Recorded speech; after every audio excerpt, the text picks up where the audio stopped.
মটুবি ইউনিয়নের কৃতি সন্তান ফ্রান্স বিএনপির সাধারণ সম্পাদক এম এ তাহিরের ইউনিয়নে আগমন উপলক্ষে সংবর্ধনা অনুষ্ঠানের আয়োজন করা হয়। বৃহস্পতিবার সকালে ইজ্জতপুর ভূঁইয়াবাড়ি প্রাঙ্গণে 11 নং মটুবি ইউনিয়ন বিএনপি যুবদল ছাত্রদল অঙ্গ ও সহযোগী সংগঠন এই সংবর্ধনা অনুষ্ঠানের আয়োজন করে।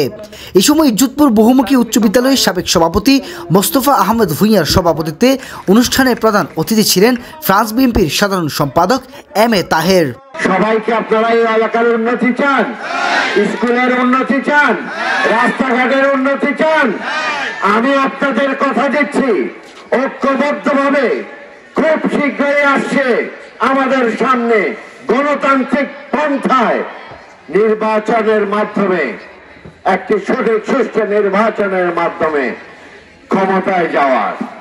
আমি আশা করছি আপনারা যদি ঐক্যবদ্ধ হয়ে এই নির্যাতিত যে দলটি 17 বছর থেকে নির্গুণ থেকে কাজ করে যাচ্ছে এই রাষ্ট্রের জন্য, এই রাষ্ট্রের মেরামতের জন্য, এই রাষ্ট্রকে সুষ্ঠু পথে এগিয়ে নেওয়ার জন্য, এই রাষ্ট্রকে উন্নয়নের উচ্চ শিখরে নিয়ে যাওয়ার জন্য, উন্নয়নের মহাসড়কে নিয়ে যাওয়ার জন্য যে দলটি কাজ করছেন, যে ব্যক্তিটি কাজ করছেন, তিনি হচ্ছেন acting chairman, political philosopher, leader of the nation, জনাব তারেক রহমান।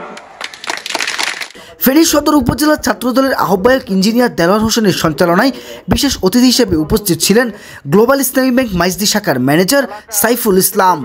এই সময় অনুষ্ঠানে আরও উপস্থিত ছিলেন সাবেক মেম্বার ইলিয়াস, সাবেক 4 নং ওয়ার্ড বিএনপির সভাপতি জালাল আহমদ, ইজ্জতপুর বহুমুখী উচ্চ বিদ্যালয়ের প্রধান শিক্ষক কোহিনুর আহমদ, সহকারী প্রধান শিক্ষক খাইরুল ইসলাম, জেলা ছাত্রদলের দুর্যোগ ও ত্রাণ বিষয়ক সম্পাদক আব্দুর রহিম ফরহাদ, মটুবি ইউনিয়ন ছাত্রদলের সাবেক সভাপতি কামরুল ইসলাম, সাবেক সাধারণ সম্পাদক কাউসার আহমেদ, যুগ্ম সম্পাদক কাউসার মাহমুদ আজিম, প্রচার সম্পাদক কাউসার, ইউনিয়ন বিএনপি যুবদল ছাত্রদল অঙ্গ সহযোগী সংগঠন এবং এলাকার গণ্যমান্য ব্যক্তিবর্গ উপস্থিত ছিলেন। ডেস্ক রিপোর্ট, ফেনীর প্রত্যয়, ফেনী।